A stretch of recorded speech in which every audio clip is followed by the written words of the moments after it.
I'm Dr. Kym Middleton, and I'm a pediatrician. I'm here to read with you and share with you Reach Out and Read Alabama's prescription for summer reading book, Curious George and the Birthday Surprise, to celebrate 15 years of prescription summer reading with Reach Out and Read. So, Curious George and the Birthday Surprise.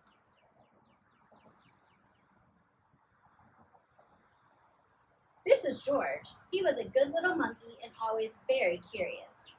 Today is a special day, the man with the yellow hat told George at breakfast. I have a surprise planned and lots to do to go get ready. You can help me by staying out of trouble. George was happy to help. Later, while George was looking out the window and being very good, he heard some tinkling music. It was coming from an ice cream truck. George watched as a whole line of children and their dogs enjoyed some ice cream treats. It looked like fun.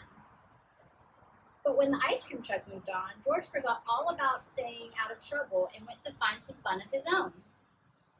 In the living room, George found noisemakers and hats and games. Could this be part of his friend's surprise? Before George could find out, he spotted some streamers, balloons, and colored tissue.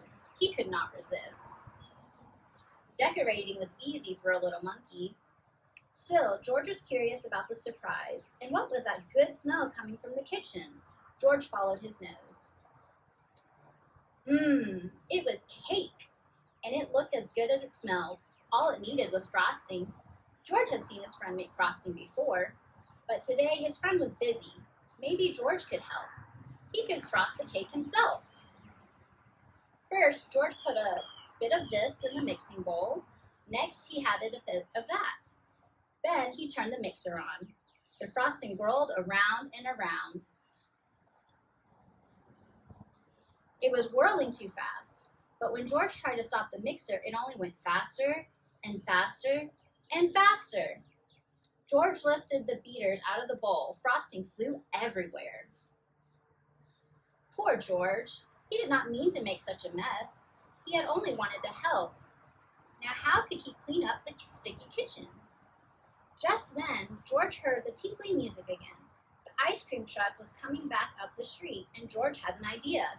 Quickly, he opened the door and invited all the dogs in for a treat. In no time, the kitchen was as clean as a whistle.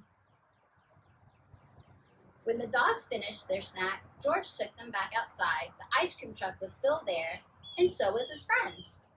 George, said the man with the yellow hat, I've been looking for you. It's time for the surprise. George had found hats, games, decorations, and a cake. He was curious. Was the surprise a party? Yes, it was a party. George was happy to see all of his friends. They were glad to see George too. What great decorations, Bill said. What a lot of presents, said Betsy. Why don't you play some games with the guests, George? The man with the yellow hat suggested. I have one more thing to do. When George's friend came back, he was carrying a cake covered in candles. This wasn't just any party. It was a birthday party. But George was still curious. Whose birthday was it? He watched to see who would blow out the candles. The man with the yellow hat put the cake down right in front of George. That was a surprise. It was George's birthday. The party was for him.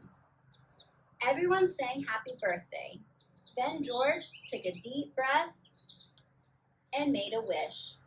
Happy birthday, George. The end. Thank you for joining me in celebrating George's birthday and Reach Out and Read Alabama's 15th prescription summer reading. Have a great day.